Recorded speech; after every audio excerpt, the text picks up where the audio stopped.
and welcome to the ADHD Friendly podcast. I'm Patty Blinderman. I'm an ADHD coach, and my passion is finding ways to make my life more ADHD friendly. And I like to bring them here and share them with you in the hopes it can do the same in your life. Today, I'm going to start with a celebration, and then I'm going to use my ADHD lens and examine the pickle jar theory. So if you don't know what that is, I'll talk about it in just a minute. Then I'm going to get into my topic for today, which is decision fatigue. So I'm going to share what decision fatigue is, and then some strategies to support your decider. And then I'll finish with a little tease for what's coming up in my next episode. So let's jump in. The first thing up is a celebration. So this is pretty straightforward. My celebration is that I've created the structure that I'm now trying out in this episode for the first time to really hopefully make it more ADHD friendly for me and help your ADHD wired brain to follow the thread of what's coming up as well. And so I did that really intentionally around the update for what's coming up, where I kind of gave an overview. And I'm also going to recap at the end of the episode, as well as give you what the topic is coming up for the next episode. That one was the hardest for me to commit to because I do sometimes change the order that I put the episodes out, and that will restrict me from having that freedom. But I'm going to try it. I'm just going to play with it. So that's my celebration, that I'm just leaning into trying it and noticing what I like or don't like about it. So let's jump in. Pickle jar theory. So if you aren't aware of it, the pickle jar theory is basically the theory that if we're prioritizing, we put the big rocks in first so that the most important things in our life fit into the time that we have. And then we can fit the little things that aren't as important around. You're going to hear all of my little pebbles, my little rocks around. They'll fit in because we prioritize the big things. The problem with the pickle jar theory is it's designed kind of with a flaw. Everything fits in it. With a lot of us, and especially those of us with ADHD brain wiring, the problem with the pickle jar theory is it doesn't fit all the rocks. It fits a lot of rocks, but we have a lot more rocks that will not fit in there. So what do we do to help support ourselves? Because I got this quote from Oliver Burkeman, who wrote 4,000 Weeks, Time Management Tools for Mortals, which I'm in the middle of reading it. I love it so much. And he says, the real problem is that we aren't bad at prioritizing the rocks. It's that there's too many rocks, and most of them aren't making it anywhere near that jar. I literally heard this. I was listening to the book while I was walking, and I stopped because I immediately got this image in my brain, and that's why I had to turn it into a concrete example of what I was seeing. And it was that image of there's just too many rocks to fit in the jar. And that so resonated with me because we often have so many things that feel equally important, right? That ability to plan and prioritize is often impacted with ADHD brain wiring. So everything kind of has like this flat, equally important landscape. And that's not true, but that's how it feels. So we tend to just feel the urgency to, well, I just have to make time for everything. And as we know, we can't stretch time, even though our brain makes it feel like we can. So that really ties into my topic today, which is decision fatigue and how to support ourselves to make those decisions, especially when we think about prioritizing what we want to do with the time that we do have each day, and how to do that with a little bit more ease. So I'm going to start off with a definition of decision fatigue. And it's the idea that after making many decisions, your ability to make more and more decisions over the course of the day becomes worse. So it's literally that mental overload that can get in the way of you making decisions throughout the day. And this is impacted by ADHD and weak executive function skills. So if you think about our ability to use working memory, to plan and prioritize, to manage our emotions, right? So we might see like, oh my gosh, there's so many things I need to make decisions on, and we'll just get overwhelmed and not make them.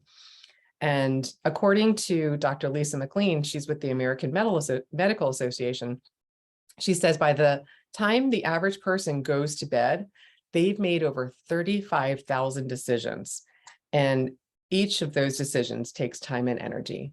35,000 decisions. Now, a lot of these decisions are not consciously being made. They're, do I want a little bit more cream in my coffee? Do I, want to get up now or in a minute? Like we make like these little tiny mundane decisions throughout the day, but every one of the decisions that we make requires effort and energy.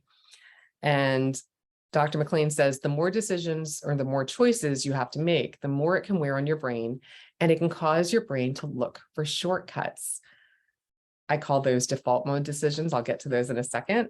But she says the 4 main symptoms of decision fatigue, so kind of like what to look out for to know that you're experiencing it, are procrastination, impulsivity, so we're making the decisions on impulse instead of taking the time to think them through, avoidance of making the decision, or just indecision.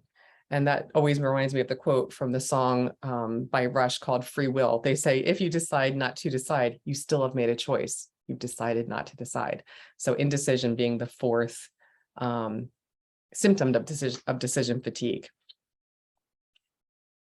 I mentioned a second ago default decisions. Default decisions are decisions that are not in line with your values, and they tend to be kind of like the default mode that you go to. So if you think about you intend to exercise, but you find yourself sitting down and watching TV, that might be your default decision. Like, yeah, I want to exercise, but I'm kind of feeling tired. So maybe I'll just, sit and watch TV and I'll exercise later on today or tomorrow. And according to James Clear, he says, your willpower is like a muscle. It can get fatigued when you use it over and over again. And every time you make a decision, it's like doing another rep in the gym.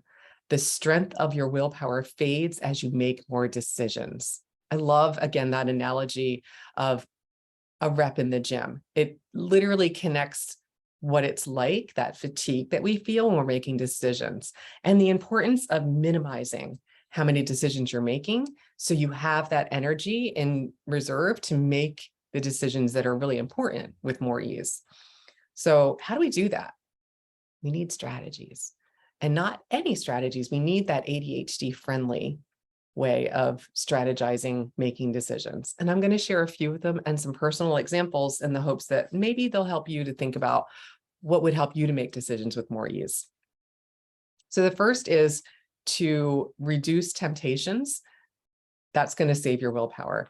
And by that, I mean, my example is always, I have a rule that I really don't want Oreos to be brought into the house. If they're in the house, I will eat them.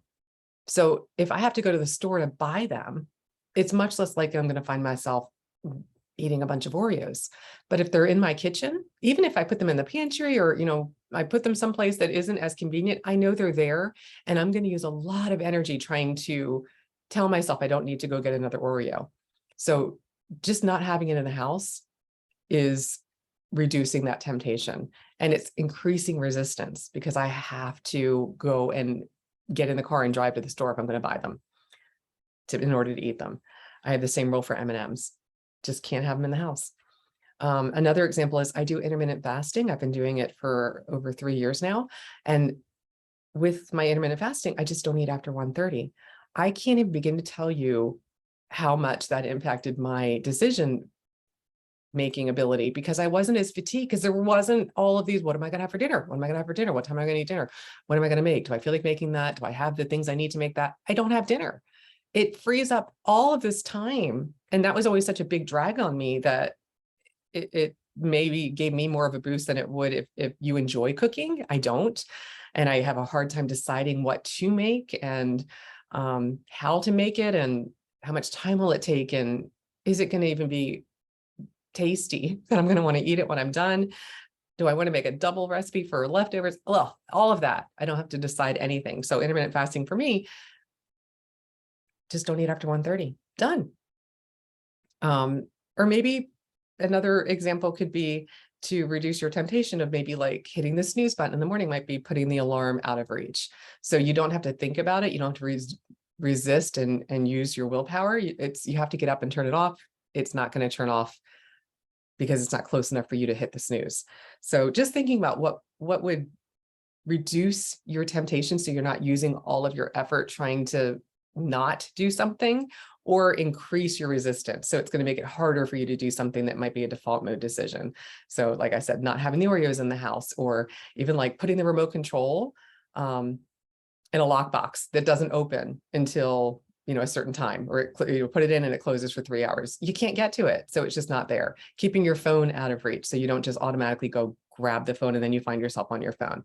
So those are examples of ways to reduce temptations or increase resistance. Strategy 2, narrow your choices with structure. I think of these even as like choice boundaries. So an example might be like when we went house hunting, when we were moving, there's so many details about houses. I learned this the first time I ever went to look for a house. They all just started to blend. I remember thinking, oh, I'll remember every detail of this house, and I could keep it up for maybe 2 or 3 houses, but then I would start to lose the thread of which house had the extra bedroom, or which house had the half bath in the kitchen, or, you know, something that either I liked or I didn't like, and I just couldn't hold on to the details. So I really, you know, had to think about what's most important for us and how do I remember those things while we're actively looking at houses. And so I remember I made a checklist and I prioritized it. The most important things at the top, the things that would be lovely but not deal breakers at the bottom, and I could just check them off, and it just helped me to kind of rule out houses or keep them in the running based on what I decided with the structure that I created. And another example could be college. I know a lot of times, either for my own kids when they were looking at college, or a lot of the families I work with in my coaching business, deciding in advance, what are the priorities? Is it distance from where you live? Is it how much the tuition is? Is it the degree programs offered? How big the class size is, the professor to student ratio? Deciding those things and which are the most important can really help to just make those decisions with more ease, because you're not having to look at everything. You're just looking at the things that you decided are the things that are most important to you.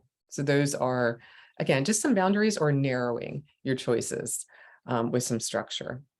Strategy 3, decide once. I love this one. You're basically automating your decisions because you've decided one time, and that's just your rule that you decided this is what you do. And so my example is, and I've shared this on my other episode where I talked about my yoga habit and how I've done it. At the time, I hit a full year, 52 weeks in a row. I'm now up to 55 weeks in a row. And I've done that by deciding I do it every Monday, Tuesday, Wednesday, Thursday. I could do it Friday, Saturday, and Sunday, but I don't have that as an expectation. I just commit to Monday, Tuesday, Wednesday, Thursday mornings. I do it before I get ready in the morning. I don't have to decide. It's already decided. That's just what I do. Another example was when I needed to create some structure because my daughter and I were really having a hard time building in structure to have her practice driving. It created anxiety for me. It created stress for her. We were both avoiding it. And so we sat down and talked and decided we would drive every Tuesday and Thursday at 4:15. Period. If it was a Tuesday or a Thursday, we were driving. We could drive any other time during the week that we wanted to, but Tuesday and Thursday, we committed that that's what we were doing. So it was if nothing else, we'll do it twice a week as a minimum. And that really worked for us. Another example could be meal planning. So maybe you have some kind of structure like Taco Tuesday or Leftover Wednesday or Pizza Friday. We always did Fend for Yourself Saturdays, which just meant you guys, you know, when the kids got old enough, make what you can make. Cereal for dinner or sandwiches for dinner. You're in charge of deciding what you're going to have for dinner, as long as it, you know, fell within certain parameters. But it just, you know, created a little bit more ease, because as I shared, you know, meal planning was always something that was challenging for me. So finding ways that I could tolerate it and deciding once, so I didn't have to every week kind of like recreate the format, really worked. Another example is because I have 4 kids, once they hit school age and they started getting birthday invitations to every kid in the class, you know, would get a birthday invitation, because that was the rule in the school that they were going to, that if you wanted to give them out in school, you had to invite everybody in your class. It's a lot of birthday invitations. And I realized pretty quickly, we could either spend every weekend running to, I'm not kidding, 2 to 4 birthday parties a weekend, or I could decide once what structure I was going to put around this. And so I gave them the choice of, outside of their very best friends and family member birthdays. If they wanted to go to, just kind of like school friends that weren't their best friends' birthday parties, they could go to 3 a year. So each of my kids got to pick 3. And so when they brought home an invitation, like, okay, is this going to be one of your 3? And it just helped me to tolerate that level of an expectation to be running around all the time and remembering to get gifts. And a lot of structure came out of that, but it also allowed them to prioritize. Is this a friend that you really, really want to attend their birthday? Or do you want to, kind of decide not to go to this one, skip this one, and go to a different birthday later on this year? So again, just deciding once, it just automates it, and it gets you out of having to decide every time, oh my gosh, do we want to go do that? It's like, no. So that's the structure. Strategy 4 is maybe using a decision flow chart. So kind of like capturing it visual. Remember, with our ADHD brain wiring, having an external concrete visual tool can really help. So I'm just going to share an example of a flow chart decision maker. So you start here. Somebody asks you something. Do you want to do it? If it's no, don't do it. If it's yes, then do I have the time to do it? So there's a lot of things we want to do, but we don't stop and check, do I actually have the time to say yes to this? Can I commit to this without it getting in the way of the other things that I've already got on my agenda?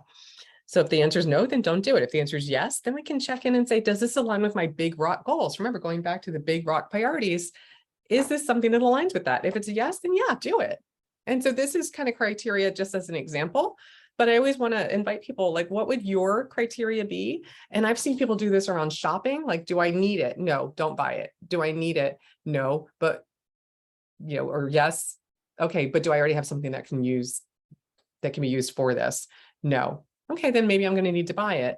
Is it on sale? No. Like, thinking about those parameters to help you make those decisions. And a flow chart is just, for me, it's that if then go to, it's already decided. You have the prompts to remind you of what the thought process is around that, what you decided the prompts can be. And then going back to it to reflect when you do need to make those decisions, it's just so much more easy to make them. Strategy 5, making lists. I am such a fan of lists. I have them for so many different things. I'm just going to share a couple of examples. What to wear. This is another area where, kind of like meal planning, I used to always walk into, when shopping in malls, especially when I was younger, was like such a way to go and find clothing. I'd be like, I just want the outfit on the mannequin. I'm not good at pulling things together and accessorizing. My sister, that was always like a strength of hers. Not for me. So I either needed to, buy it off the mannequin, literally, like, I want that shirt, those pair of pants. Where are those shoes? Are they available? I wanted the whole thing. Or taking pictures of outfits. And that's like a great organizing tip. So like laying your things out, I like literally stood in front of my full length mirror and taking pictures of myself in different outfit combos, and then printing them and keeping them on a little like area of my closet wall so I can remember, oh, that's right, that goes with that. It helps me remember the clothes I have and how they go together without my brain having to walk in my closet and think, oh, what do I have that goes with this shirt? What did I wear with this last time? And because I feel that fatigue instantly, I literally won't wear it. It doesn't mean I don't like it. I just have to decide and remember what worked with that. And so taking pictures of what to wear can be a great way to use that as a list. What to watch. I have a notes app where I keep a running list. I have a separate app for TV shows. I have a separate app for movies. And I'll even categorize it by what to watch with my husband, what to watch by myself, what I might watch with one of my kids, what I want to go see with a friend.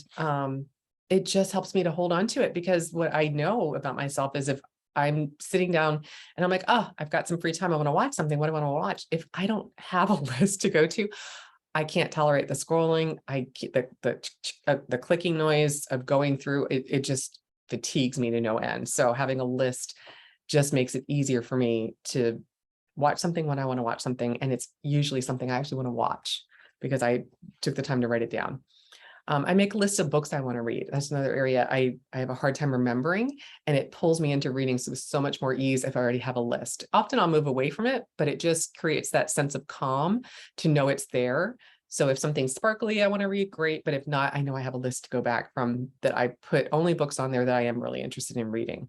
I even have a list of my yoga routines, so I remember which ones I like. So if I'm feeling low energy, I've already identified ones I can do when I'm low energy that work really easily. So it's one of the things that supported me during my goal to hit a year without breaking the streak.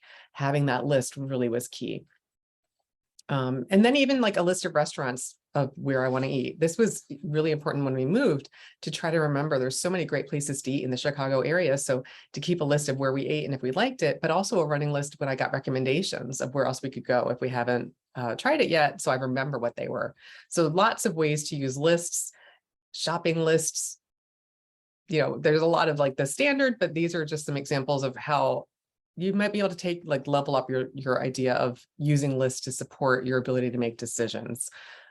Gift lists, I always keep those throughout the year too. Ideas that somebody will say, and I just keep a running list. So I'm terrible at remembering something for somebody, but if they mention it, I tend to just write it down. So it's in a list and I can go back and reflect on it. Strategy number 6, shifting to the next one, delegating. So sometimes the decision doesn't have to be made by me.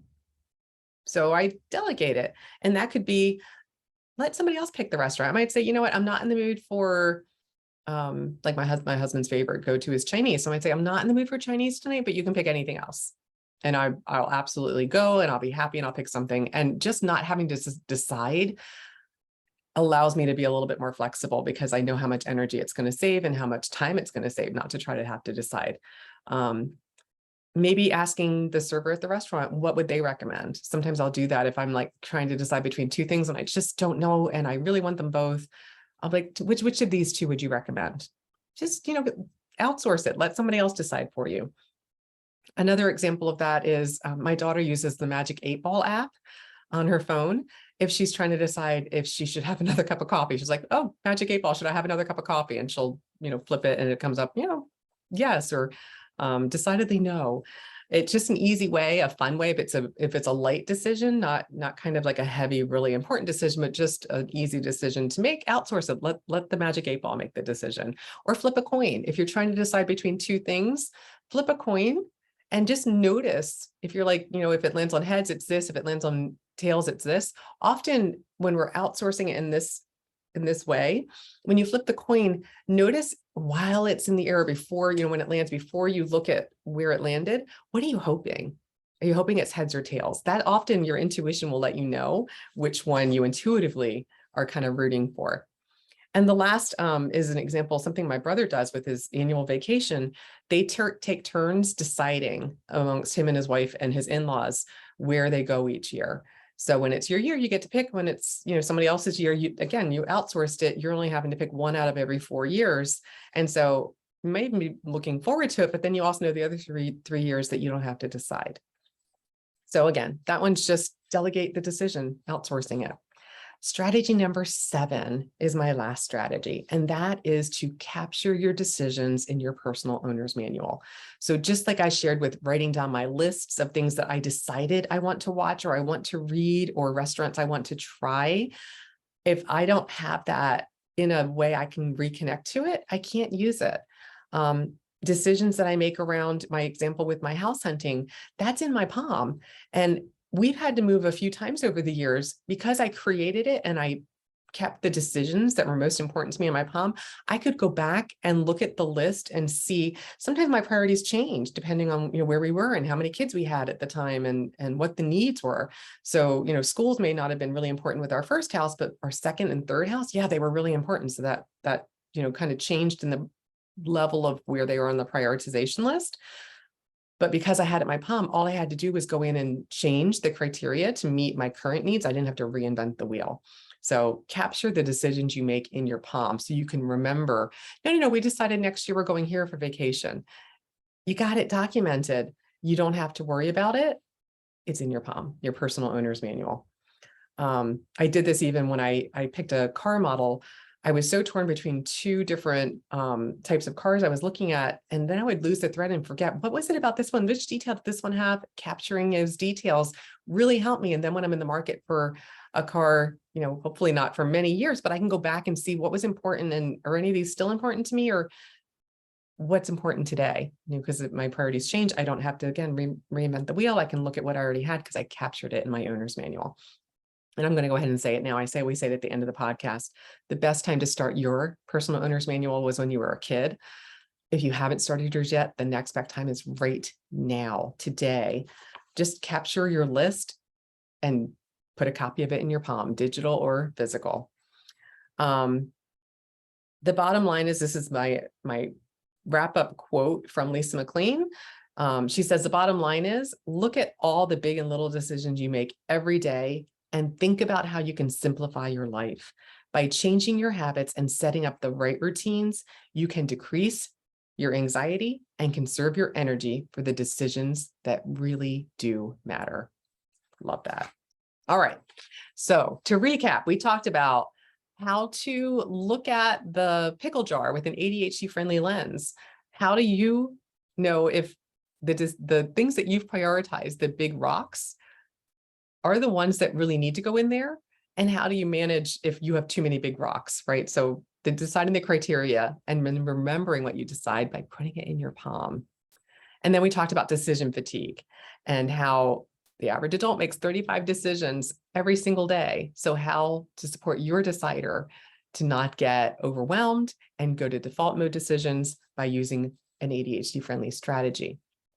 And then next week, I am going to talk about why you need an ADHD friendly re-entry plan. So I'm going to talk about what re-entry plans are and how you can use them to support yourself when you come back from vacations, come back from summer break, or even after a weekend, and strategies to do that with a re-entry plan.